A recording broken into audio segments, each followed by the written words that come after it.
Okay so welcome everyone. तो आज हम अपना क्लास 10th का फिजिक्स का सबसे पहला चैप्टर जो कि लाइट है इसको पढ़ने जा रहे हैं, है ना। सो बेसिकली लाइट तुम्हारी होती क्या है? तुम कभी भी अंधेरे में जाते हो, है ना, तुम्हें कुछ दिखाई नहीं देता। तुम क्या करते हो, तुम एक टॉर्च चलाते हो। जो तुम्हारी टॉर्च होती है उसको चलाते हो, उसमें से बेसिकली क्या निकलती है? लाइट निकलती है ना। जिसकी वजह जिसके कारण तुम देख पाते हो अपने आस पास की चीज़ों को। तुम अपने कमरे में बैठे हो, अभी तुम्हें उसकी वजह से तुम कमरे में बैठ के इस लेक्चर को देख रहे हो। तुम कैसे देख पा रहे हो? लाइट की वजह से, है ना। तो लाइट बेसिकली क्या करती है, अगर हम अपने डे टू डे लाइफ में बोलें, लाइट बेसिकली क्या है? वो साधन है या फिर इसकी वजह से हम अपने आस पास की चीज़ों को देख पाते हैं।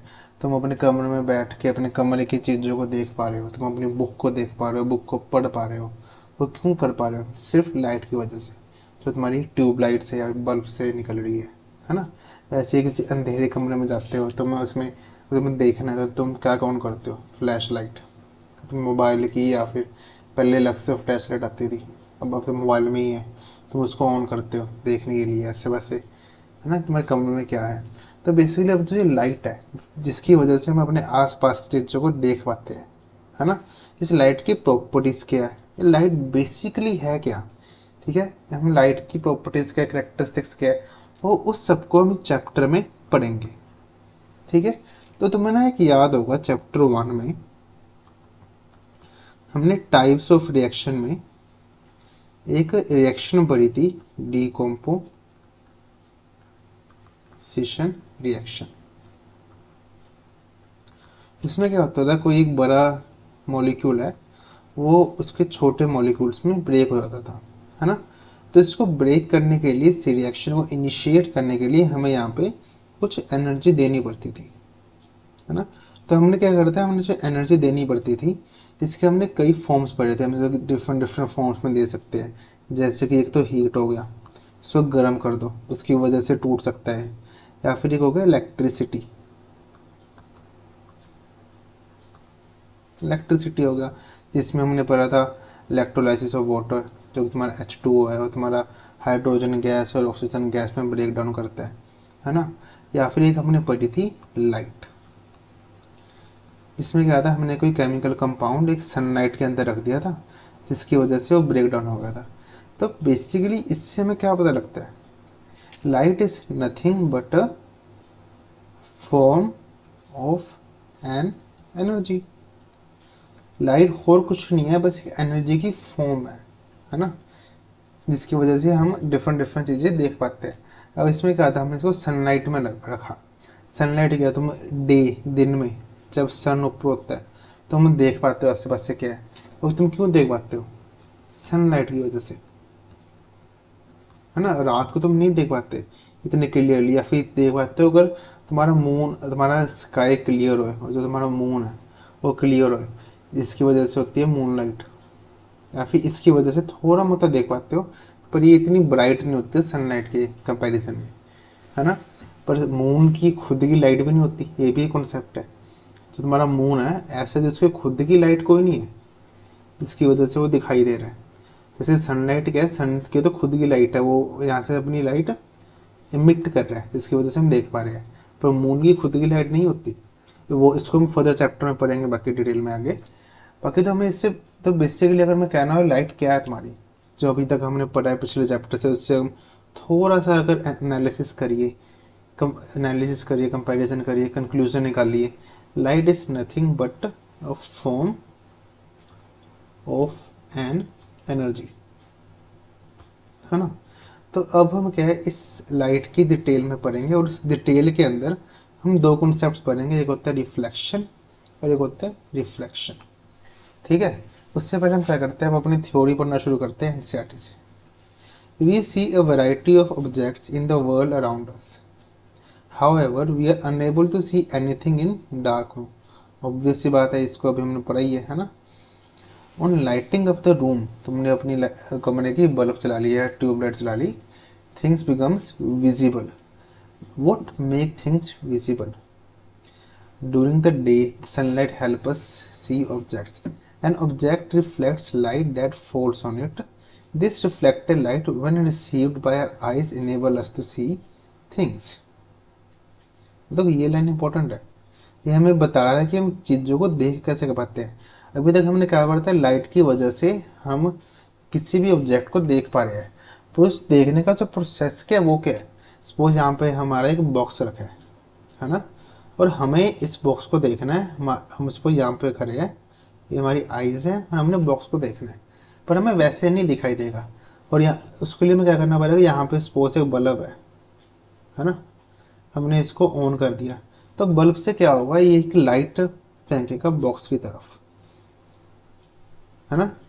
जो लाइट है वो बॉक्स की तरफ फेंकेगा, जो कि बॉक्स रिफ्लेक्ट करेगा फिर से लाइट को, जो कि हमारी जाएगी आईज में, ठीक है। और जब ये लाइट हमारी आईज के अंदर आएगी, तो इस लाइट को हमारी आंखों के अंदर एनालिसिस करेगा हमारा ब्रेन, जिससे हमें पता लगेगा कि जो हम जिससे रिफ्लेक्ट होकर आई है लाइट, वो एक्चुअली में है क्या। हम वो चीज़ को देख पाएंगे सिंपली।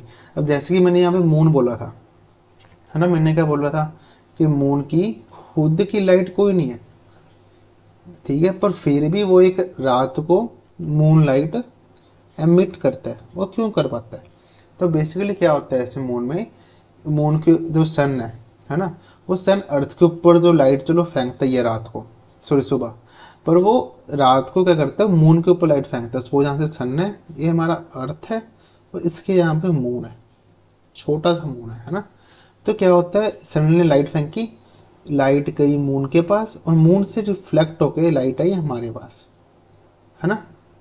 तो इससे जो ये रिफ्लेक्टेड लाइट है, तो इससे हमें दिखता है कि मून के पास भी खुद की एक लाइट है, हमें ऐसा फील होता है। तो मून की खुद की लाइट नहीं है, मून बेसिकली कर क्या रहा है, वो सनलाइट को ही रिफ्लेक्ट करके हमारी तरफ फेंक रहा है, जिसकी वजह से हम मून को देख पा रहे हैं। सिमिलरली फॉर स्टार्स, वो भी हमारे आस पास मून है, स्टार, हम क्यों देख पाते हैं, सिंपली क्योंकि सनलाइट को रिफ्लेक्ट करके फिर हमारी तरफ फेंकता है, जिसको हम देख पाते हैं, है ना। We are able to see through a transparent medium as light is transmitted through it. There are a number of common wonderful phenomena associated with light, such as image formation of mirror, the twinkling of stars, the beautiful color of rains, bending of light of medium and so on. जो सारे phenomena हैं जो हम देखते हैं, जैसे कि हमने मिरर में अपनी इमेज देख ली, है ना, या फिर ट्विंकलिंग ऑफ स्टार्स, या फिर जो ब्यूटीफुल कलर, या फिर रेनबो कैसे बनता है ना, या फिर bending of light in medium and so on. ये सारे ना लाइट के तुम्हारे कॉन्सेप्ट है, इनसे हमें लाइट आती है, लाइट की कैरेक्टरिस्टिक आती है, लाइट की प्रॉपर्टीज आती है, जिसको पढ़ के हम समझ सकते हैं कि ये जो सारे फिनोमिना है हो कैसे रहे, है ना। By observing the common optical phenomena around us, we may conclude that light seems to travel in a straight line.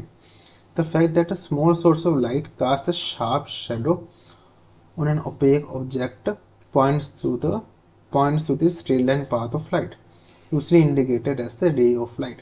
तो देखो अब तक हमने जो पढ़ा है कि हम कहते हैं कि यहाँ से लाइट गई, इसके रिफ्लेक्ट होकर फिर हमें आंखों में दिखाई दी, है ना। अभी कोई भी अब तक हमने पढ़ा है, तो इससे हमें क्या पता लगता है कि जो लाइट है वो तुम्हारी स्ट्रेट लाइन में ट्रैवल करती है, क्यों, है ना। इससे हमें ये कंक्लूजन निकाल सकता है कि लाइट तुम्हारे स्ट्रेट लाइन में ट्रैवल करती है। इसका एक और एग्जाम्पल होता है, तुमने एक लाइट देखी हो कि लेजर, कभी तुमने पढ़ा हुआ है, पहले क्या होता था कि लेजर करके एक आता रहा, और उसमें क्या होता है, लाइट चलाई, वो एक बीम टाइप फेंकता, तुम्हें यहाँ से लाइट चलाई और ऑपोजिट वॉल पे एक स्मॉल पॉइंट पर तुम्हें लाइट दिखाई देगी, है ना। इस तरह का पहले आता रहा, पहले बहुत खेलते थे इससे हम। तो इसका हम क्या निकाल सकते हैं, तुम्हारी लाइट है वो एक स्ट्रेट पाथ में इस तरह से जा रहा है, ठीक है। इसको स्पेशली हम बोलते हैं रे ऑफ लाइट, ठीक है। तो लेकिन अब क्या है ना, चलो हमने रे ऑफ लाइट कह लिया कि हमने अभी तक हमने जो पढ़ा उससे हम कह सकते हैं रे ऑफ लाइट, लाइट एक स्ट्रेट लाइन में ट्रैवल करता है। पर क्या होता है ना, हमारे साइंटिस्ट क्या करते हैं, पहले वो कुछ एक्सपेरिमेंट करते हैं, फिर उस एक्सपेरिमेंट का जो रिजल्ट आया, सपोज हमने कोई नया फिनोमेना, न्यू थ्योरी निकाली, उसका प्रोसेस क्या होता है, पहले होता है एक्सपेरिमेंट, कोई भी एक्सपेरिमेंट कर रहे हैं, ठीक है, उसका फिर आता है एक रिजल्ट, या फिर ऑब्जर्वेशन कह लो, या फिर कह लो ऑब्जर्वेशन।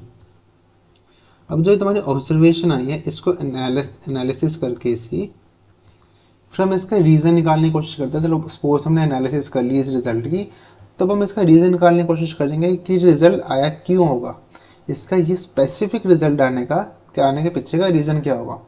इसको एनालिसिस करने के बाद फिर हम निकालते हैं अपनी फाइनल थ्योरी कह लो या फिर रिजल्ट कह लो या फिर लॉ कह लो, ठीक है। इन सबको एनालिसिस करने के बाद फिर बनती है theories, laws, result different different type के, है ना। तो अब लाइट पे क्या हुआ था, इन्होंने ना कई तरह के एक्सपेरिमेंट करे। सपोज उन्होंने 3 तरह के एक्सपेरिमेंट करे। उससे उनको क्या पता लगा, जो तुम्हारी लाइट है वो एक स्ट्रेट लाइन में ट्रैवल करती है, जो कि अब तक हमने पढ़ा है, ठीक है। जैसे कि अब रिफ्रैक्शन हो गया, जो हम इस चैप्टर में और डिटेल में पढ़ेंगे, या फिर हमारा रिफ्रैक्शन हो गया जो कि इस चैप्टर में पढ़ेंगे। ये सारे एक्सपेरिमेंट्स हैं, ठीक है। ये सारे एक्सपेरिमेंट हमें क्या बताते हैं कि तुम्हारी जो लाइट है वो स्ट्रेट लाइन में ट्रैवल करती है। पर वैसे ही 2-3 एक्सपेरिमेंट साइंटिस्ट ने और करे। जब उसको एनालिसिस किया तो उनको पता लगा यार अगर ये फिनोमेना हो रहा है तो लाइट स्ट्रेट लाइन में ट्रैवल कर ही नहीं सकती। तो यहाँ से फिर एक कॉन्सेप्ट आता है वेव, कि लाइट तुम्हारी वेव मोशन में जाती है। वेव क्या होता है, इस तरह से लाइट स्ट्रेट नहीं जा रही लेकिन वेव मोशन में जा रही है ना। या फिर हम इसको कहते रहे पार्टिकल, नीदर मतलब जैसे इसमें क्या है, तुम्हारा पार्टिकल मेथड आ गया स्ट्रेट लाइन वाला, और ये हमारा आएगा वेव मेथड। पार्टिकल मेथड क्या होता है, बेसिकली वो स्ट्रेट लाइन का मेथड होता है, और वेव मेथड क्या है, वो इस फॉर्म में जा रहा है ना। तो इसका सपोज अगर हमने कोई बेसिक एग्जांपल लेना, वो होगा डिफ्रैक्शन, है ना। डिफ्रैक्शन एक्सपेरिमेंट है जिसको तुम परफॉर्म करते हो, जिससे एक रिजल्ट निकलता है कि तुम्हारी जो लाइट है वो वेव नेचर। अब हो गया साइंटिस्ट कंफ्यूज कि यार एक तो स्ट्रेट लाइन भी आ रहा है, इसका वेव नेचर भी आ रहा है। तो आखिरी में इन्होंने क्या करा, इन्होंने कह लिया चलो 2 एक्सपेरिमेंट आ रहे हैं, 2 रिजल्ट आ रहे हैं, हम क्या करते हैं, हम लाइट को कह देते हैं ये दोनों तरह की मोशन शो करती है, ये स्ट्रेट लाइन भी शो करती है एंड वेव नेचर भी शो करती है, ठीक है। ये दोनों शो करती है। अब इसके पीछे के हम क्या करेंगे, जो हमारा इस चैप्टर है इसमें हम पढ़ेंगे रिफ्लेक्शन एंड रिफ्रैक्शन सिंपली, जो कि तुम्हारा स्ट्रेट लाइन को प्रूव करता है। इसको हम पढ़ेंगे डिटेल में। और जो डिफ्रैक्शन या फिर जो वेव नेचर को प्रूव करते हैं वो हमारे सिलेबस में नहीं है इस चैप्टर में। लेकिन उसके लिए उन्होंने यहाँ पे क्या किया, वेव नेचर के लिए एक छोटा सा यहाँ पे एक पैराग्राफ लिखा है कि जो कि वेव नेचर को इन्होंने एक तरह से बता दिया कि वेव नेचर भी होता है लाइट का, तो इसको डिटेल नहीं पढ़ा हमने। तो हम इसको पहले एक बार पढ़ लेते हैं। एनसीईआरटी में क्या दे रखा है इन्होंने, if an opaque object on a path of light becomes very small, light has a tendency to bend around it and not walk in a straight line, the effect known as diffraction of light, है ना। then the straight line treatment of optics using ray fails. To know the phenomena such as diffraction, light is thought as a wave, the details of which you will study in higher classes. मतलब कि इस class में हमारा wave nature से हमारा कोई नाता नहीं है, हमने सिर्फ स्ट्रेट लाइन को डिटेल में पढ़ना है ना। पर यहाँ पे एक तरह से इन्होंने इंट्रोड्यूस कर दिया कि लाइट तुम्हारा सिर्फ स्ट्रेट लाइन या फिर पार्टिकल नेचर शो नहीं करता, वो वेव नेचर भी शो करता है, ठीक है। Okay, in high classes again at the beginning of 20th century it became to know that the wave theory of light often becomes inadequate for treatment of interaction of light with matter, and light often behaves somewhat like a stream of particles. This confusion about the true nature of light continues for some day till the modern quantum theory of light emerged, in which light is neither a wave nor a particle. The new theory reconciles the particle property of light with the wave nature. Basically इन्होंने क्या करा, हमारे जो experiments किए हमने जैसे मैंने बताया था, है ना, उसमें से पहले वेव नेचर भी रिजल्ट आ रहा है और कुछ एक्सपेरिमेंट में तुम्हारा पार्टिकल नेचर भी रिजल्ट आ रहा है। लेकिन दोनों तो ट्रू हो नहीं सकते थे, तो इन्होंने आखिर में क्या करा, मॉडर्न फिजिक्स ने क्या करा है, हमने क्या करा, लाइट को दोनों मान लिया, तो नाइदर वेव नेचर है नाइदर पार्टिकल नेचर है, पर अकॉर्डिंग टू द सिचुएशन वो वेव नेचर भी शो कर सकता है या फिर पार्टिकल नेचर भी शो कर सकता है, ठीक है। तो इन्होंने यहाँ पे जो एक रिफ्रैक्शन का एग्जांपल है, इन्होंने क्या करा, सपोज कि ऑब्जेक्ट है, इसके ऊपर लाइट जा रही है और फोर से लाइट जाके इसके ऊपर रिफ्लेक्ट होकर हमारे पास आएगी जिसको हम देख पाएंगे। पर अगर हमने इस ऑब्जेक्ट को बिल्कुल ही छोटा कर दिया बिल्कुल ही छोटा कर दिया, बहुत छोटा ना, माइक्रोस्कोपिक लेवल पे। तो क्या है, लाइट जब जारी होगी इसके बाद इसका टेंडेंसी है कि शायद ये इसके ऊपर रिफ्लेक्ट करके वापस ना आए, तो यहाँ पे बेंड हो जाए और फिर से स्ट्रेट लाइन में चली जाए। ठीक है, इसका मतलब क्या है, हमें फिर पार्टिकल दिखाई नहीं देगा क्योंकि रिफ्लेक्ट होकर हमारे पास नहीं आए। तो अब ये बेंड हो रही है, इसका मतलब क्या है, अगर इस स्ट्रेट लाइन में जा रहा होता तो बेंड तो ना होती, या जितना मर्जी छोटा पार्टिकल है इसके ऊपर गिर के फ्लैट तो होती, फिर हम बेंड हुई है, इसका मतलब यह है ये एक वेव नेचर शो कर रहा है। ठीक है, तो यहाँ से कॉन्सेप्ट आता है हमारा वेव नेचर का, और इस प्रोसेस को हम बोलते हैं डिफ्रैक्शन। ठीक है, ये तो हमारा वन वर्ड कई बार क्वेश्चन में आ सकता है, व्हाट इज डिफ्रैक्शन, तो तुम इसको इस लाइन से एक्सप्लेन कर सकते हो, एक डायग्राम बना सकते हो, छोटी सी डायग्राम यहाँ पे, कि एक छोटा सा पार्टिकल दिखा दिया, तुम्हारा लाइट जा रही है यहाँ पे जाके बेंड होके ऐसे चलेगी, है ना। तो अब हम इस चैप्टर में क्या पढ़ेंगे, हम फिनोमेना पढ़ेंगे रिफ्लेक्शन का और रिफ्रैक्शन का। ठीक है, of light using straight line propagation of light. ठीक है, रिफ्लेक्शन से क्या होता है बेसिकली, रिफ्लेक्शन से हम अपने आप को देख पाते हैं। तुम मिरर में देख रहे हो, तुम अपने आप को देख पा रहे हो, तो क्यों देख पा रहे हो, रिफ्लेक्शन की वजह से। तुम ऑब्जेक्ट्स देख पा रहे हो आस पास के, तो क्यों देख पा रहे हो, रिफ्लेक्शन की वजह से। ठीक है, मतलब कि तुम्हारे ऑब्जेक्ट विजिबल होते हैं, तो क्यों हो पाते हैं, रिफ्लेक्शन की वजह से। रिफ्लेक्शन क्या है, तुम सपोज मिरर के ऑपोजिट डायरेक्शन में देख पा रहे हो। तुमने कई बार देखा होगा, कई बार क्या होता है, अगर सपोज कांच का दीवार बनी हुई है तो इसमें क्या होता है, दो तरीके से होते हैं, या तो तुम क्लियरली ऑपोजिट डायरेक्शन में देख पा रहे हो। सपोज ये एक कमरा है, इसकी पार्टीशन है इस तरह से, जो कि मिरर की या फिर कांच की बनी हुई है, तुम यहाँ पे खड़े हो, अगर तुम इसको अंदर जो भी है तुम इसको पूरा क्लियरली देख पा रहे हो। ठीक है, या फिर कई बार होता है तुम इसको पूरा क्लियरली नहीं देख पाते, तुम्हें धुंधला दिखाई देता है, जिसको हम कहते हैं ट्रांसलूसेंट। ठीक है, या फिर ट्रांसलूसेंट। ठीक है, तो इन दोनों में क्या हो रहा है, तुम्हारी लाइट है यहाँ से जाके मिरर पे जाके फिर इस मिरर के पार से क्रॉस होकर फिर अंदर जा रही है। ठीक है, और इस प्रोसेस को हम बोलते हैं रिफ्रैक्शन। रिफ्रैक्शन में बेसिकली हम क्या पढ़ेंगे कि हम एक मिरर के एक साइड से दूसरी साइड में कैसे देख पा रहे हैं। ठीक है, तो ना अब हम यहाँ पे शुरू करने जा रहे हैं रिफ्लेक्शन ऑफ लाइट। इससे पहले हम एक बेसिक चीज़ समझते हैं कि हमने चलो बात कर ली रिफ्रैक्शन की, रिफ्लेक्शन की, है ना। तो उससे पहले हम एक बात समझते हैं, जो जो भी तुम्हारा ऑब्जेक्ट है जिसके ऊपर भी लाइट गिर रही है, उसके ना कुछ प्रॉपर्टीज होती है।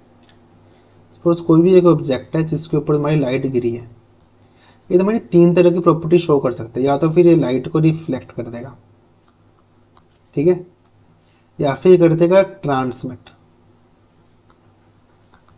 या फिर एक हो जाएगा अब्सॉर्ब। ठीक है, अब तुम्हारी लाइट गिरी, light force is form of an energy, जिसको मैंने तुम्हें बताया था, life is a form of an energy. और ये एनर्जी होती है, इसमें डिफरेंट डिफरेंट टाइप की लाइट्स होती है, डिफरेंट डिफरेंट वेवलेंथ्स की लाइट होती है। ठीक है, तो इसमें क्या होता है, सपोज से लाइट गिरी तो कुछ एनर्जी लाइट की, कुछ एनर्जी, मैं एनर्जी की बात कर रहा हूँ, तो एनर्जी में क्या है, सो 100% एनर्जी है। अब 100% एनर्जी से लाइट यहाँ पे गिरी किसी ऑब्जेक्ट के ऊपर, तो कुछ एनर्जी जो लाइट की है वो हो जाएगी रिफ्लेक्ट, जो कि हमारी तरफ आएगी, जिसकी वजह से हम देख पाएंगे, है ना। कुछ एनर्जी जो लाइट की हो जाएगी ट्रांसमिट, ऑब्जेक्ट से ट्रांसमिट होकर दूसरी साइड पे चलेगी। इसकी वजह से हमें आता है कॉन्सेप्ट रिफ्रैक्शन का, है ना, जिसकी वजह से हम मिरर के ऑपोजिट साइड में देख पाते हैं। और कुछ एनर्जी लाइट की अब्जॉर्ब हो जाएगी, है ना। ये हमने पढ़ा था किसमें, जब तुम्हारी केमिकल रिएक्शन हुई थी, उसमें क्या था, लाइट अब्जॉर्ब करके उसने केमिकल रिएक्शन इनिशिएट करवा लिया था, है ना। तो और कुछ लाइट हो जाएगी अब्जॉर्ब। तो ये तीन प्रॉपर्टीज है जो ऑब्जेक्ट शो कर सकते हैं। सिमिलरली अगर मैं एक मिरर की बात करूं या फिर एक ऑब्जेक्ट की बात करूं, कुछ भी है, हम एक ऑब्जेक्ट लेते हैं, वो फिर से तीन तरह की मतलब कि प्रॉपर्टी शो करता है, करेक्टरिस्टिक कह लो। एक तो होती है ओपेक। ओपेक जैसे कोई भी हमारा मेज है, टेबल है, कुछ भी है जिसके तुम आर पार नहीं देख पाते, है ना। इसमें क्या तुम्हारी सारी लाइट रिफ्लेक्ट होती है, कोई भी लाइट ट्रांसमिट नहीं होती। ठीक है, अब्जॉर्ब हो सकती है ऑफ कोर्स, पर कोई भी लाइट में ट्रांसमिट नहीं होती, जिसकी वजह से कोई रिफ्रैक्शन का फिनोमेना नहीं आता, जिसकी वजह से हम उसके आर पार नहीं देख पाते। फिर एक आती है ट्रांसपेरेंट। इसका मतलब क्या, हम आर पार बिल्कुल क्लियरली देख पा रहे हैं, इसमें मैक्सिमम लाइट तुम्हारी इसमें ट्रांसमिट होगी, जिसकी वजह से हमारी रिफ्रैक्शन की जो परसेंटेज है वो काफ़ी ज़्यादा है, जिसकी वजह से हम क्लियरली ऑपोजिट डायरेक्शन में देख पा रहे हैं। और फिर एक आता है ट्रांसलूसेंट। ट्रांसलूसेंट में क्या होता है कि तुम ऑपोजिट डायरेक्शन में मिरर के क्लियरली नहीं देख पाए, तुम धुंधला दिखाई दे रहा है। ठीक है, मोस्टली मिरर्स में ये होता है। किसी तुम ऑफिस में जाते हो या फिर अपना हॉस्पिटल में जाते हो और तुम्हारा मिरर का वो पार्टीशन बनी हुई है, तो क्या होता है जैसे कि हमारी मिरर की पार्टीशन होती है ना, तो इसमें क्या होता है ऊपर तो तुम्हारा होता है पूरा ट्रांसपेरेंट, तुम्हारा देख पा रहे हो आस पास, पर जहाँ पर नीचे मेन जहाँ पे पेशेंट बैठता है वो उसको उसको बना देते हैं ट्रांसलूसेंट, फिर तुम क्लियरली ना देख पाओ उससे उसके दूसरे साइड पे। और नीचे फिर से वो ट्रांसपेरेंट हो जाता है पूरा, है ना। तो ये ऑब्जेक्ट के देखते हैं 3 प्रॉपर्टीज कह लो, प्रैक्टिस कह लो, या फिर जो कुछ हमारा शो करता है ऑब्जेक्ट, वो ये 3 कैटेगरीज में आ जाता है। ठीक है, तो हम सबसे पहले जो हमारा टॉपिक है जो हमने पढ़ना है वो है रिफ्लेक्शन ऑफ लाइट। इसको हम शुरू करते हैं। Highly polished surface such as mirror reflects most of the light falling on it. You are already familiar with the laws of reflection of light. इसको तुमने प्रीवियस क्लास में पढ़ा हुआ है। उसमें क्या था कि सपोज तुम्हारा एक स्ट्रेट मिरर है, हम इसको यही बनाते हैं।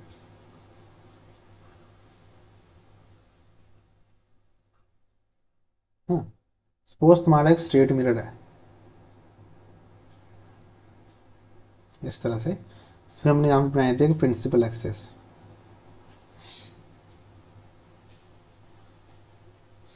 इस तरह से, तो इसके हमने कुछ लॉस भरे थे अगर तुम्हें याद हो, है ना।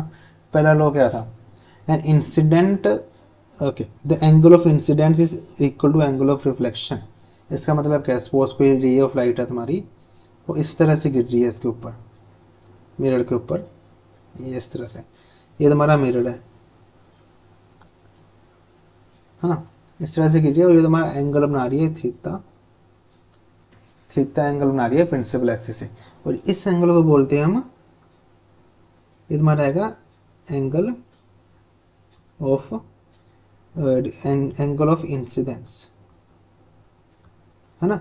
तो फिर यहाँ से रिफ्लेक्ट होकर लाइट पीछे जाएगी, फोर्स स्ट्रेट लाइन नहीं बनी इस तरह से, है ना। और जो पीछे जाएगी, जो ये एंगल बनाएगी, ये भी इसके इक्वल होगा, है ना। और इसको हम बोलते हैं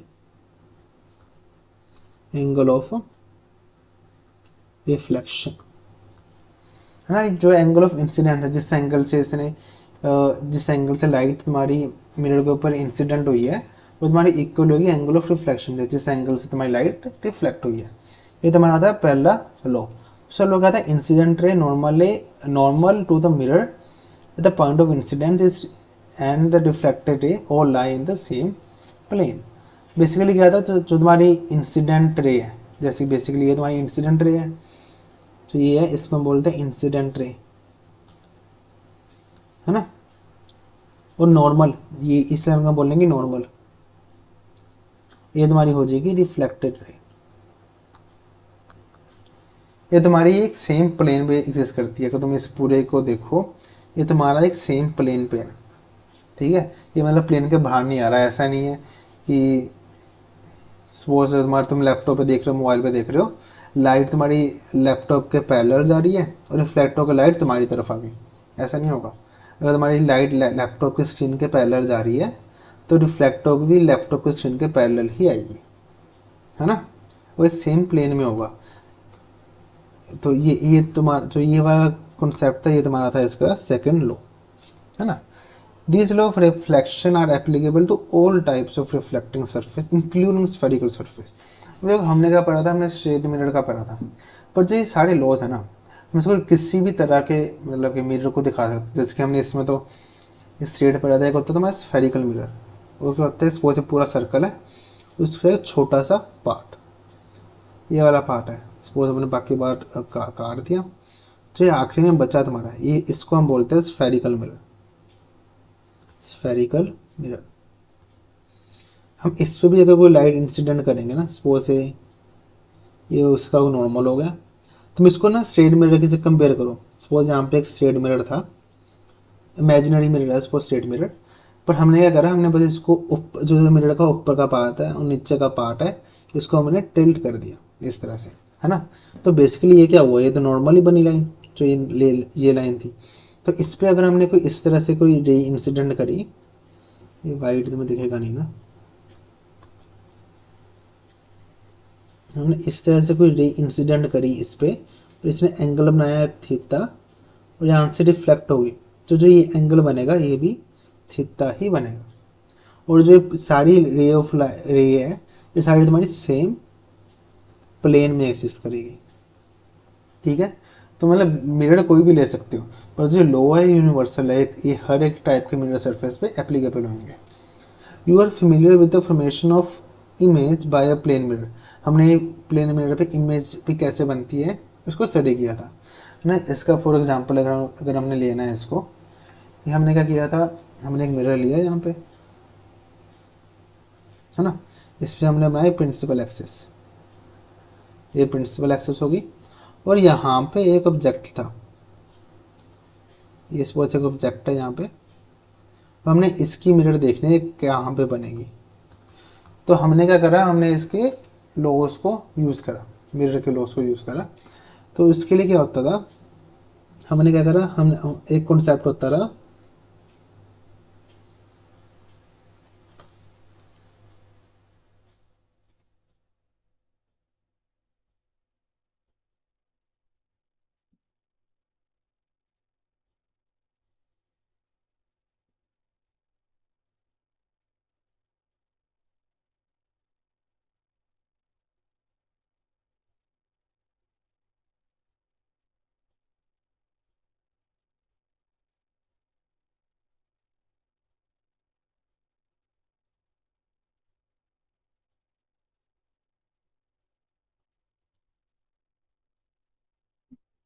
यहाँ पर कॉन्सेप्ट होता था, जो हमने ऊपर के दो लॉस यूज़ करे इसको ही यूज़ करेंगे।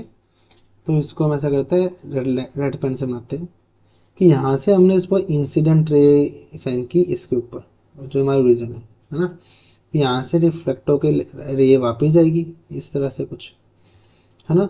और फिर हमने क्या करा, हमने दूसरी रे फेंकी इसके पैरेलल इस तरीके से। अब हमने ये पैरेलल में रे इसके ऊपर हमने इस तरह से रे फेंकी, तो उसी डायरेक्शन में वापस आ जाएगी, है ना। तो हमारा क्या होता था, जो हमारी इमेज बनती थी इसमें हमारी वर्चुअल इमेज बनती थी, हम इसको क्या करेंगे, एक्सटेंड करेंगे दूसरे साइड पे इस दोनों को, और जहाँ पे मिलेंगे इस पॉइंट पे, यहाँ पे हमारी बनेगी इमेज, है ना। सपोज से ए बी था, तो ये ए डैश और ये बी डैश बन गया। जो हमारी इमेज बनी है वर्चुअल इमेज बनी है, कि सपोज अगर कि मतलब कि ऐसा ना, वर्चुअल इमेज का मतलब क्या होता है, ये तुम्हारी जो लाइन है वो अपीयर करती है वहाँ मीट करने पे, इसको तुम स्क्रीन पे ऑब्टेन नहीं कर सकते। तो अगर तुमने बोले कि तुमने इसको स्क्रीन पे ऑब्टेन करना है, तुम इसको उस पर ऑब्टेन नहीं कर सकते, ठीक है। और दूसरा क्या होता है, तुम्हारी वर्चुअल इमेज हमेशा इरेक्ट बनती है ना। प्लेन सरफेस पे हो गया, कन्वेक्स सरफेस पे हो गया, तुम्हारी इरेक्ट इमेज बनती है हमेशा, ठीक है। तुम इसको स्क्रीन पे नहीं निकाल सकते। यहाँ पे क्या होता है, लाइट देखो तुम्हारी खुद नहीं मिल रही, पर हमें अपीयर कर रही है मीट करने के लिए कि यहाँ पे मिल सकती है, ठीक है। तो ये तुम्हारी होती है वर्चुअल इमेज। हमारी देखो दो तरह की इमेज बनती है, एक तो होती है रियल इमेजेस, एक होती है वर्चुअल इमेज।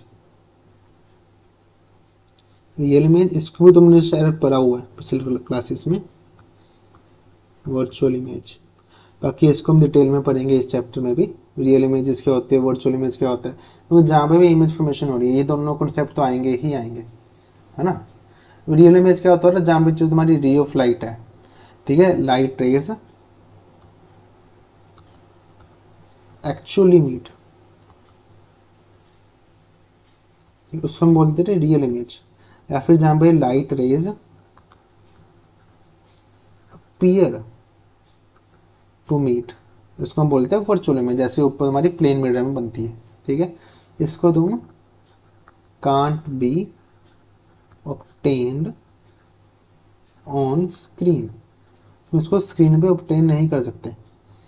ये तुम्हारा उसका opposite, can be obtained on screen, तुम इसको स्क्रीन पे ऑब्टेन कर सकते हो, है ना।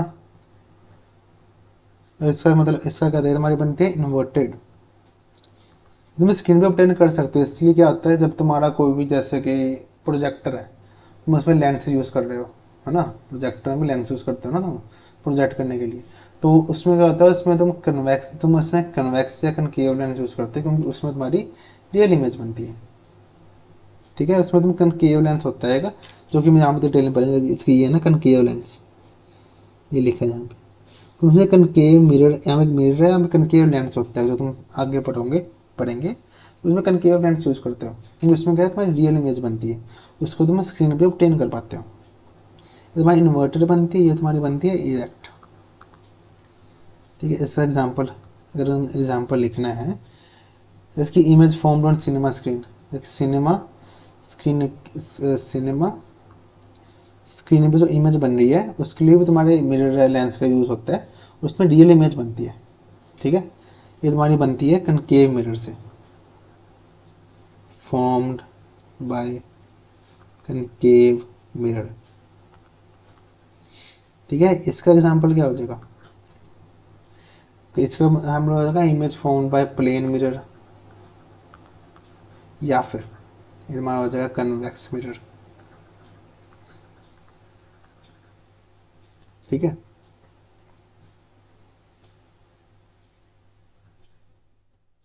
ये तुम्हारा होगा रियल इमेज और वर्चुअल इमेज का डिफरेंस। एक इसमें होती है कुछ और प्रॉपर्टीज होती है कि सपोज जो हमारी इमेज की लेंथ है ये डी है, जो तुम्हारी ऑब्जेक्ट की लेंथ है वो डी है, जो हमारी इमेज की लेंथ बनेगी वो भी डी होगी।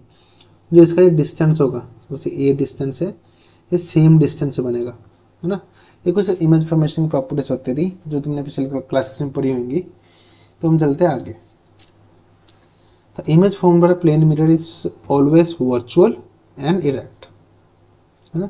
The size of the image is equal to that of the size of the object, इसको भी हमने देखा ही है। The image formed is as far behind the mirror as the object is in front of it. ये तो हमारा distance है ऑब्जेक्ट और मिरर का, वो सेम है इमेज और मिरर का, है ना। The image form this as far behind, ये तो पढ़ लिया था। Further the image is laterally inverted, ये इंपॉर्टेंट है, the image is laterally inverted.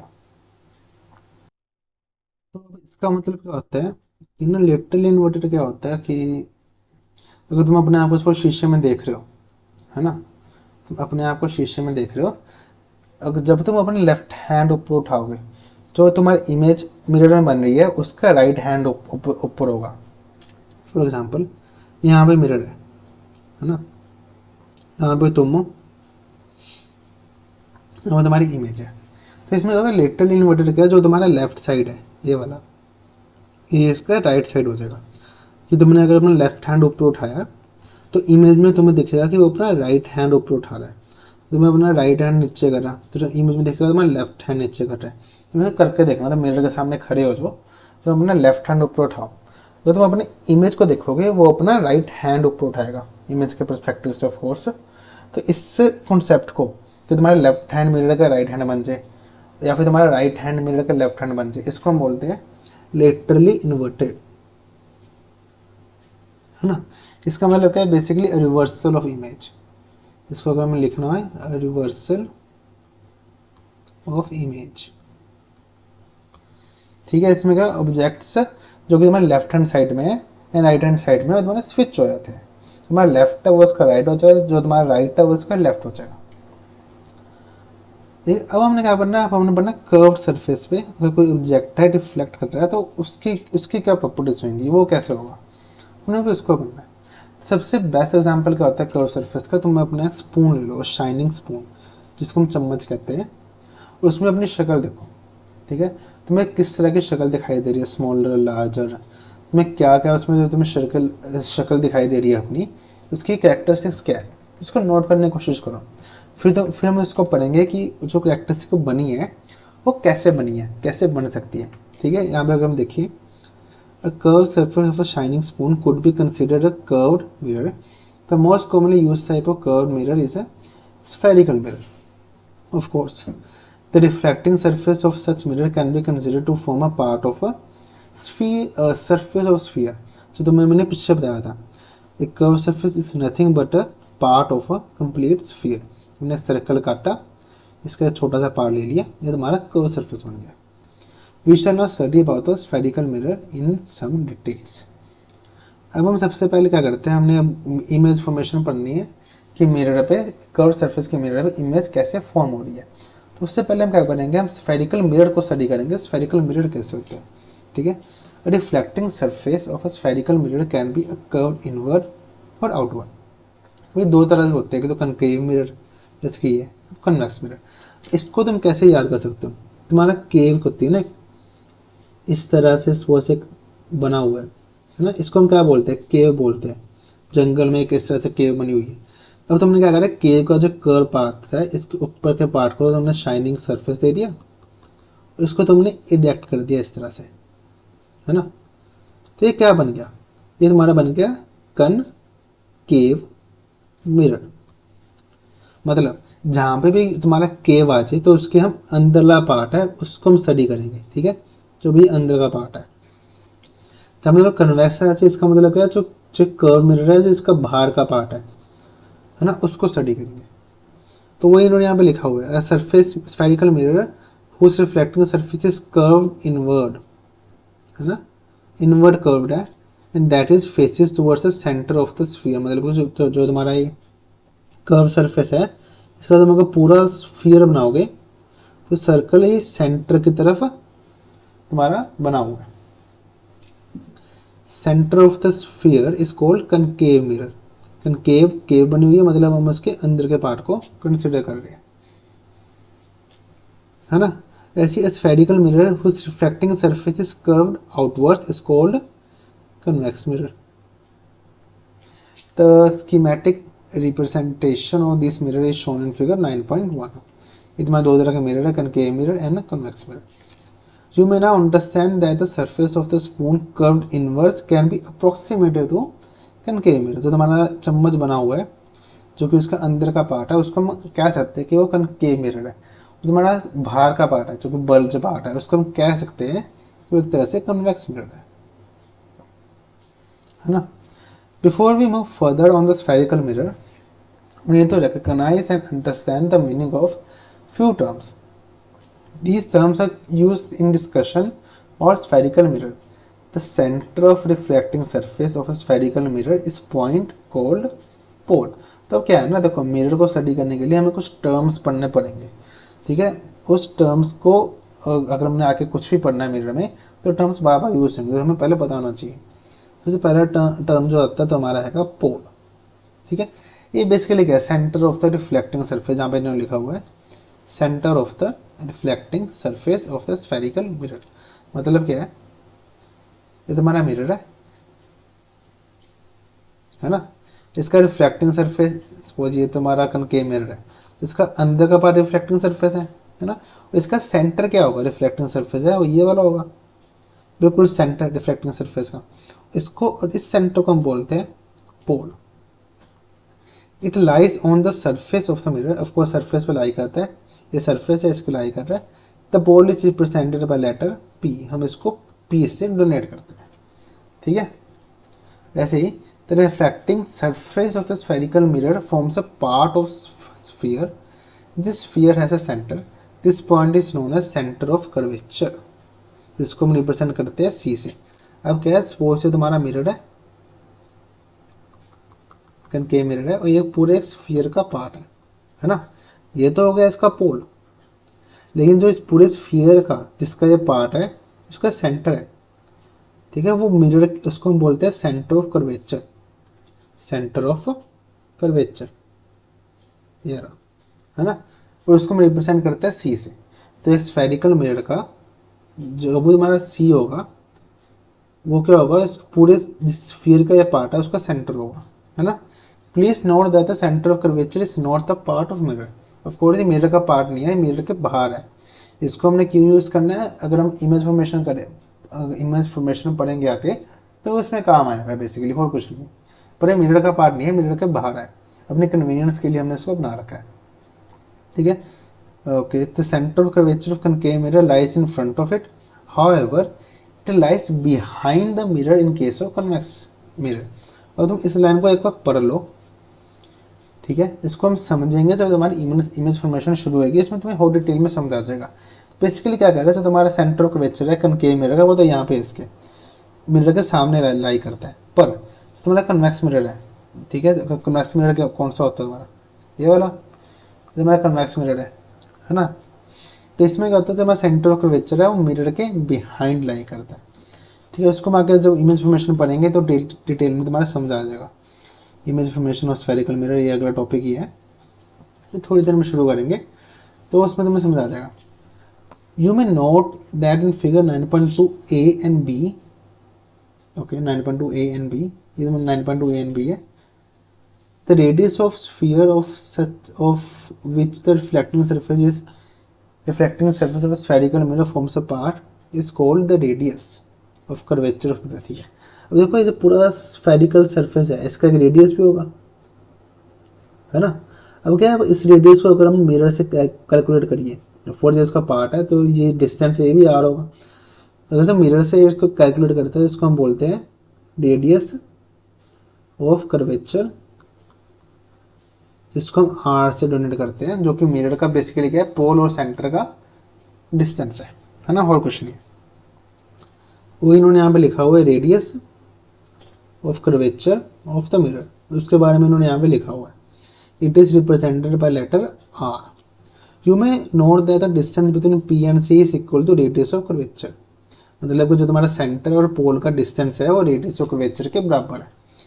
Image a straight line passing through the pole and the centre of curvature of spherical line और spherical mirror, this line is known as principal axis.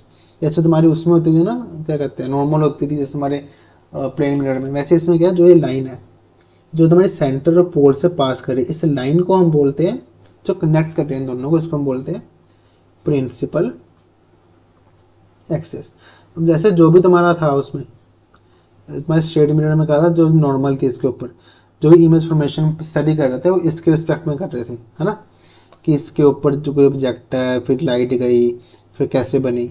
तो spherical mirror में इसकी इसी line को हम कह देते हैं प्रिंसिपल एक्सिस है, और जो भी इमेज फॉर्मेशन हमने स्टडी करनी है हम इसके ऊपर स्टडी करेंगे, ठीक है। तो आगे क्या, remember that the principal axis normal to the mirror at its pole. अब ये जो हमारा पोल है बेसिकली इस पे, तो ये जो हमारा प्रिंसिपल एक्सिस है वो नॉर्मल है। जैसे मैंने तुम बोला था ना, इसको कैसे ट्रीट करो कि एक स्ट्रेट मिरर है, तुमने क्या करा, बस उसके साइड्स को टिल्ट कर दिया। जैसे स्ट्रेट मिरर में फिर तुम्हारा नॉर्मल होता था, वैसे ही जो इस पॉइंट पे है, जो पोल के पॉइंट पे वो 90 डिग्री का एंगल बनाएगा, इस नॉर्मल टू इट्स पोल, ठीक है। Okay, let us understand an important terms related to mirror through an activity. अब देखो ये बेसिकली टर्म्स थी, हमने क्या क्या टर्म्स पढ़ी, एक तो पोल जो कि सेंटर ऑफ मिरर है, फिर हमने पढ़ा सेंटर ऑफ कर्वेचर, है ना, ये तुम्हारा सेंटर है उस पूरे स्फीयर का जिसका मिरर तुम्हारा एक छोटा सा पार्ट है। फिर हमने पढ़ा रेडियस ऑफ कर्वेचर, ये तुम्हारा क्या रेडियस है उस पूरे स्फीयर का जिसका मिरर पार्ट है, और इस मिरर में जो तुम्हारा डिस्टेंस है पोल और सेंटर का वो भी तुम्हारा रेडियस ऑफ कर्वेचर के इक्वल है। हमने पढ़ी प्रिंसिपल एक्सिस, इसको हम इसमें से समझते हैं। अब ये देखो इसमें क्या हो रहा है, ये हमारा मिरर है, ये एक पूरे स्फीयर का पार्ट होगा, पूरे सर्कल का, इसका जो सेंटर है इसको हम बोलते हैं सेंटर ऑफ कर्वेचर। जो मिरर का सेंटर है इसको हम बोलेंगे पोल, ठीक है। और जो लाइन जो इसको कनेक्ट कर रही है पीसी, इसको हम बोलेंगे प्रिंसिपल एक्सिस, है ना। और जो ये तुम्हारी इक्वल होगी जो इस पूरे स्फीयर का रेडियस है, जो कि इस पूरे स्फीयर का रेडियस है वो इसके इक्वल होगा, है ना। वैसे भी देखो इसमें हमने क्या बोला था, सेंटर है जो तुम्हारा वो मिरर के सामने लाई नहीं करता, वो मिरर के पीछे लाई करता है। ये तुम्हारा मिरर है, मिरर का फ्रंट पार्ट तो यही है, सेंटर यहाँ पे होना चाहिए था, पर जो सेंटर मैंने क्या बोला, सेंटर तुम्हारे पूरे सर्कल का सेंटर है जिसका मिरर पार्ट है, तो ये सेंटर का जो सर्कल बनेगा वो तो पीछे बन रहा है, सर्कल इस मिरर का सर्कल बन रहा है वो तो ऐसे पीछे बन रहा है। अब जो इसका सेंटर यहाँ पे है तो यहाँ पे बनेगा, तो बेसिकली क्या है, जो सेंटर तुम्हारा बन रहा है वो तुम्हारे मिरर के पीछे बन रहा है, उसके सामने नहीं बन रहा है ना। अब ये एक एक्टिविटी है जिसमें क्या है, do not look at the sun directly और even into the mirror, okay, ठीक। तो इसमें हम क्या कर रहे हैं, बेसिकली हमने क्या करा, हमने एक कनकेव मिरर लिया है, तो कनकेव मिरर की ना एक प्रॉपर्टी होती है, तो मैं थोड़ी सी प्रॉपर्टी समझाता हूँ। एक कनकेव मिरर है, इसका ये सेंटर है सपोज, ये पोल है, ये तुम्हारा रहेगा रेडियस ऑफ कर्वेचर, है ना, प्रिंसिपल एक्सिस इसको बोलते हैं। अब जो ये रेडियस ऑफ कर्वेचर है, इसका एक हाफ डिस्टेंस, बिल्कुल इसके हाफ पे एक होता है तुम्हारा होल पॉइंट, जिसको हम बोलते हैं फोकस। ठीक है, अब इस पॉइंट पे क्या होता है, हम सपोज कोई भी लाइन, कोई भी लाइट है, अगर हम इसके पैरेलल फेंके, हमारे प्रिंसिपल एक्सिस है, इसके पैरेलल कोई भी लाइट फेंके, तो ये सारी लाइट रिफ्लेक्ट होके, अगर हम इसको ऐसा करते हैं वाइट से बनाते हैं, ये सारी लाइन जो है ना तुम्हारी लाइट की, ये रिफ्लेक्ट होके हमारी फोकस से पास होती है। ये सारी लाइन रिफ्लेक्ट होके फोकस से पास होंगी। ठीक है, ये एक तरह से प्रॉपर्टी आ गई। फिर एक तरह से हमारी रिफ्लेक्टिंग मिरर की, जैसे पीछे था ना प्लेन मिरर की दो प्रॉपर्टीज थी इसको समझने के लिए, वैसे स्फेरिकल मिरर की प्रॉपर्टीज आ गई। All light rays parallel to principal axis passes through focus after reflecting, है ना। अब देखो सपोज ये वाली लाइन है, ये भी यहाँ पे ऐसे जाएगी, तो फोकस पास होगी। अब सपोज हमने कोई लाइट रे प्रिंसिपल एक्सिस से ही फेंकी, इसके बिल्कुल इसके लॉन्ग फेंकी यहाँ पे, तो ये क्या करेगा, इस पार्ट में जाएगा, इससे पार्ट में वापस आ जाएगा, क्योंकि जाना तो इसमें फोकस ही है। फोकस पे जाने के लिए क्या करेगा, बेसिकली उसी लाइन पे वापस आ जाएगा। ठीक है, तो अब इस बेसिकली इसमें हो क्या रहा है, अब मैंने क्या करा, light is a form of an energy, जो कि हमने क्या करा, हमने बेसिकली एनर्जी फेंकी, वो रिफ्लेक्ट होकर हमारे पास एनर्जी के फॉर्म में आएगा। हमने स्फेरिकल मिरर में हमने लाइट फेंकी, जो रिफ्लेक्ट होकर हमारे पास आएगी, वो भी एक तरह से एनर्जी ही आएगी। तो अब हमने क्या करा, कनकेव मिरर से हमने बहुत सारी एनर्जी फेंकी इसके ऊपर, एनर्जी, पूरी एनर्जी लाइट की हमने एक जगह कंसंट्रेट कर दी। लाइट की एनर्जी है, ये लाइट यहाँ पे रिफ्लेक्ट होके एक एनर्जी फॉर्म में वापस आया, ये सारी लाइट की एनर्जी एक जगह कंसंट्रेट होगी। अब एनर्जी एक जगह कंसंट्रेट होगी तो उससे क्या होगा, कुछ भी हो सकता है, depending on the situation of course, कुछ भी हो सकता है। ठीक है, अब इसका एक बेस्ट एग्जाम्पल क्या होता है, तुम ना एक सनलाइट में, जिसकी तुम्हारा ये एग्जांपल है, इसको हम स्टडी करते हैं, हमारी एक्टिविटी 9.2 है, इसमें क्या कर रहा है, इसमें हमने कनकेव मिरर लिया, और उसमें हमने क्या करा, इसकी जो रिफ्लेक्टिंग सरफेस है उसको हमने सन की तरफ रखा। ठीक है, डायरेक्ट जो हमने लाइट का जो सन की तरफ रखा, फिर उसके जो रेज है उसको हमने एक शीट ऑफ पेपर की तरफ डायरेक्ट करा।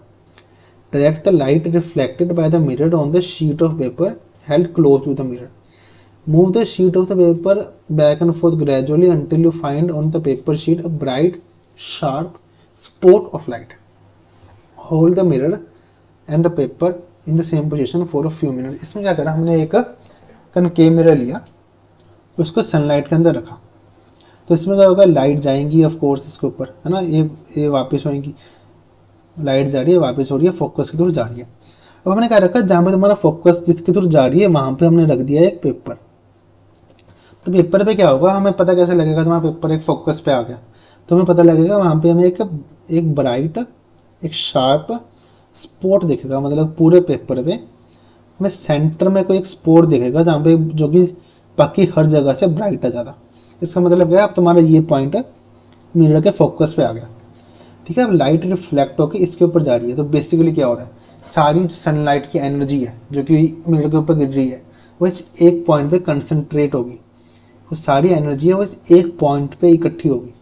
तो इससे क्या होगा, जो हमारा पेज है इस पॉइंट पे जलने लग जाएगा। जहाँ वो इन्होंने यहाँ पे लिखा था, paper at first begins to burn producing smoke, तो बर्न ही तो कैजुअली करेगा, पहले बर्न तुम्हारी स्मोक, उसमें से पहले हल्की हल्की स्मोक निकलनी शुरू होगी, और इवेंचुअली उसके ऊपर आग लग जाएगी पेपर के ऊपर। ये आग कैसे लगवाई, क्यों लगवाई, क्योंकि जो सारी एनर्जी लाइट की वो एक जगह पे कंसंट्रेट होगी।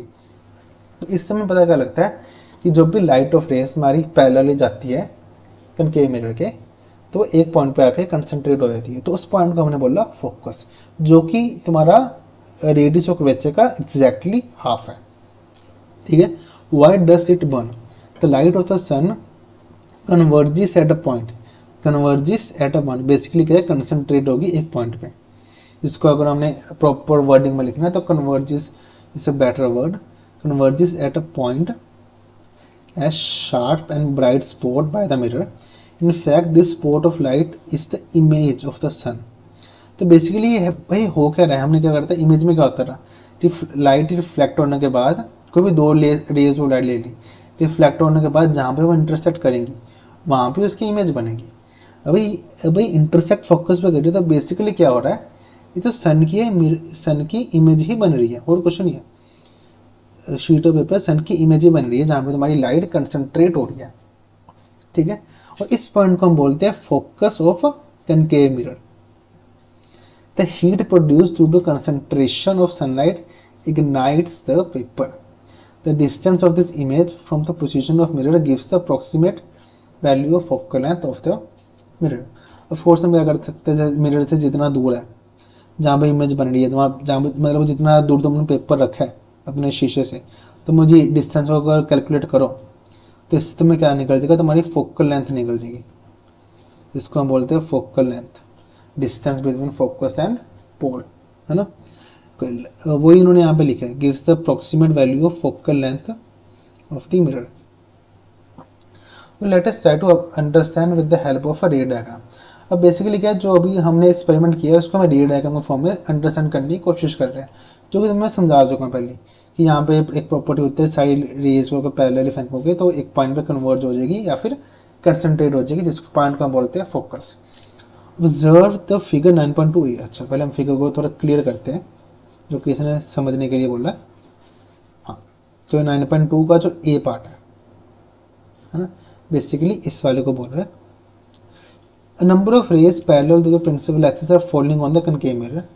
Observe the reflector ray. They all are meeting and intersecting at a point on the principal axis of the mirror. This point is called principal focus. ठीक है, मतलब प्रिंसिपल एक्सिस पे लाई करता है तो हमने क्या करते हैं, प्रिंसिपल फोकस नाम दे दिया और कुछ नहीं है, principal focus of the concave mirror, ठीक है। Similarly observe in figure 9.2। अब इसमें क्या था, 9.2 में थोड़ा सा डिफरेंट है, इसमें क्या है, सारी रेज जाएंगी तो फोकल पे ही, पर इसका फोकल क्या है, हमारा मिरर के पीछे है, मिरर के आगे नहीं है। तो इसमें क्या होता है, एक हमारा कनकेव मिरर है, सॉरी कन्वेक्स मिरर है, और ये तुम्हारी है कि प्रिंसिपल एक्सिस है ना, यहाँ पे तुम्हारा रहेगा फोकल, यहाँ पे तुम्हारी है सेंटर ऑफ कर्वेचर, है ना। अब यहाँ से रेज पैरेलल जा रही है ना, पर अब देखो मिलना तो फोकस पे है, पर रिफ्लेक्ट होकर फोकस पे तो मिल नहीं सकती क्योंकि वो मिरर के पीछे है। तो क्या होता है, ये जो तुम्हारे मिरर के पीछे मिलती है, तुम्हारी मिलती है वर्चुअली, मतलब कि क्या असली में नहीं मिल रही, पर ऐसे अपीयर होता है कि वहाँ मिल रही है। इसलिए तुम्हें याद होगा पीछे जब हमने रियल इमेज और वर्चुअल इमेज का डिफरेंस करा था, हमने बोला था वर्चुअल इमेज में जो कन्वेक्स मिरर से इमेज बनते हैं वर्चुअल बनते हैं, क्यों, क्योंकि असली में जो रेज है मिलती नहीं वहाँ पे। यहाँ से गया ऑब्जेक्ट, फिर यहाँ से वो लाइट गई इस तरह से, है ना, ये रिफ्लेक्ट हो गए ऐसे पीछे चली जाएगी।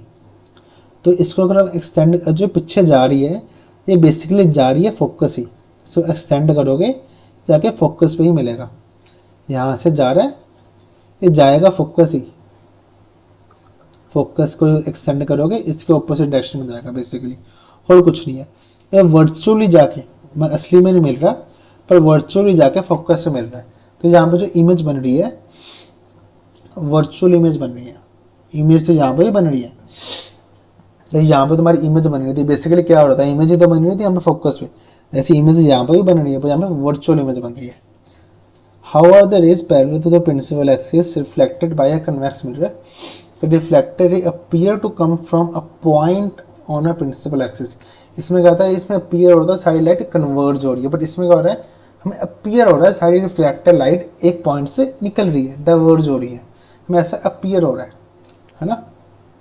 This point is called principal focus of convex mirror. The principal focus is represented by letter F. The distance between the pole and the principal focus is known as focal length. हमारी focal length की definition आ गई। Distance between the pole and the principal focus of spherical mirror is called focal length. ठीक है, and it is represented by letter J. जो हमारा focal length है हम जे से रिप्रेजेंट करते हो, है ना। माता the reflecting surface of the spherical mirror is by and large spherical. मतलब रिफ्लेक्टिंग सरफेस हमारा स्फेरिकल का है वो बाय एंड लार्ज स्फेरिकल ही ऑफ कोर्स। ठीक है, the surface then has a circular outline. अब जो यहाँ पे हमें मिरर बना रहे हैं, देखने में तो लग रहा है कि सर्कुलर है, पर सर्कुलर नहीं है असली में स्फेरिकल है। ठीक है, पर अगर हम यहाँ पे बनाते हैं तो हमें लगता है कि जो उसके आउटलाइन है वो सर्कुलर है और कुछ नहीं है। जैसे मिरर है, हम इसको स्ट्रेट लाइन बनाते हैं, देखने में लगता है कि स्ट्रेट लाइन है मिरर तुम्हारी, पर असली में नहीं है। तुम इसको अगर तुम देखोगे मिरर भी एक पूरा रेक्टेंगल के फॉर्म में होगा, पूरा इस तरह से तुम्हारा पूरा मिरर इस तरह से होगा, है ना। पर जब तुम इसको साइड से देखोगे मिरर को, तुम्हें एक स्ट्रेट लाइन दिखाई देगा, जो कि हम रे डायग्राम में यूज करते हैं, है ना। पर बाय एंड लार्ज तुम्हारा जो मिरर है वो स्फेरिकल ही है, बस उसको सर्कुलर फॉर्म दिखता है उसकी आउटलाइन की वजह से, जो कि हम यहाँ पे बनाते हैं।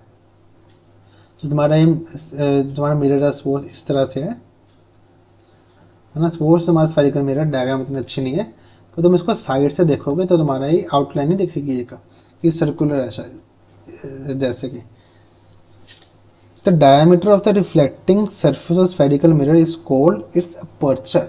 देखो ना, डायमीटर बोला रिफ्लेक्टिंग सरफेस का, जो तुम्हारा मिरर है, तुम्हारा मिरर है कनकेव मिरर, जो कि सर डायमीटर है बेसिकली, है ना, इसको हम बोलते हैं अपर्चर। ये हमारा रिफ्लेक्टिंग सरफेस है, इसका डायमीटर, इसको हम बोलेंगे अपर्चर।